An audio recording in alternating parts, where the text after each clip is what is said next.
Hello, it's me, Eli, aka Slim. Yeah, it's been a while. I realized I hadn't posted anything in a while. Been a little distracted, but first, let me tell you what you're looking at. This is a drawing I did of Aj, or Ajane, which is a character from my comic, Alien 101. Speaking of Alien 101, that's what I've been working on the last couple weeks. Something I'm hoping to have done by August is Alien 101 Book 5, as well as Actionland Book 5. Have those out. People who read the comic might recognize this art, but yeah, this is the cover of chapter 25. The reason I'm coloring it, usually I'm fine with black and white, but I'm also working on a card game, a battle style card game based on indie comics called Scattered Nexus.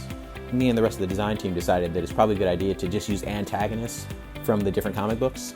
That way it's another way to incorporate these different worlds, these different indie comics. So Aj is so far one of the biggest antagonists of Alien 101, and it's funny because she's really cute. I just find that so humorous. If I didn't tell you she was one of the main villains of a comic book, I doubt many people would assume that. But yeah, she can be quite a handful. So I'm doing it so that I could add some colored art to some of the cards that are going to be coming soon. So that's why I'm drawing this. I'm doing it digitally in Clip Studio Paint. It's my favorite program to draw in digitally. Also got a new Cintiq, so that's fun. That's what I'm working on. In this video, I wanted to give tips on productivity, something I've been struggling with in the new times. Now that everybody's in quarantine, and I know some people are out working, but I know that me and a lot of people who I interact with, they're stuck at home, and I know that's particularly hard on artists. I know, at least for myself, I guess I can really only speak for myself, but I require a certain amount of structure in order to really get through and do stuff. So this huge amount of free time is a gift and a curse. It pretty much just prevents me from procrastinating. So if I can't procrastinate, then I'll never get it done, because I'm not putting these things off. They're just available to me. It's really weird. You need to make a schedule. That's what helped me. Not just if you are already an artist that already does schedules, then you're fine. Keep doing that. Hopefully it's working for you. But I never really kept a schedule. I just worked on art as I had the opportunity to. If I got off work early or made it somewhere early, then I would just try to break my art out and try to work on it some. But since nobody has any place they need me to be, I've had to start making schedules and holding myself accountable. Not only does it help with being productive, but it helps me to organize my week. Weird thing I've noticed while on quarantine is that I lose track of what day it is, and then before I know it, 2 weeks have passed and I've accomplished nothing, and then I kind of kick myself for it, and that's not fair. So don't kick yourself. It's hard to do, depending on your flexibility, but then also it's not good for you. So yes, what I've been doing is just setting maybe 2 days a week.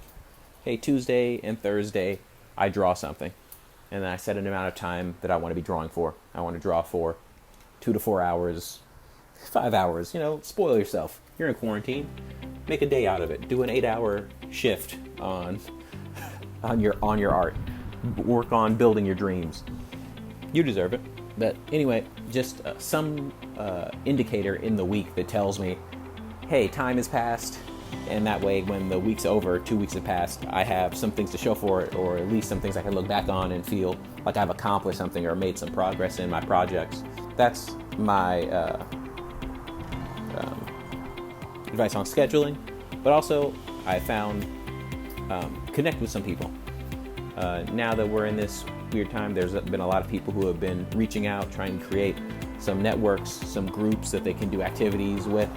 I know that I've never really played D&D before, but during this quarantine, I've joined 2 role-playing groups. They're not playing exactly D&D, because I've actually still never played D&D technically, but we played a game that was similar to D&D, but it was Greek-themed, and now we're playing one that's kind of cyberpunk-themed. But yeah, we get together every Sunday at 4 o'clock, and we go in, save the day, and interact with each other, and that's been very fun. But it gives me something to look forward to, something to focus on, and in a way I'm trying to use those as as benchmarks. They're almost like I'm using them as timers. Like, hey, I'm playing this game now, and before I play the next game, I want to accomplish these things. And that way I can kind of use those campaigns or those interactions as rewards to keep me motivated. Motivation is, I guess, the hardest part. Join groups on social media, reach out to people, call your family, call your friends, see what they're up to. That's just my tips on ways that I've found that have helped me to stay motivated. Although they do seem pretty common sense, they seem pretty easy once you say them, but it's putting them into practice that is the hard part. Also, I'd say sometimes it's nice to hear someone say it out loud. Maybe you've been thinking it for a long time. But maybe, yeah, you're checking out this video looking for some type of guidance or inspiration. So hopefully I can be that for you. Hopefully this is the thing you needed to hear. Anyway, all done.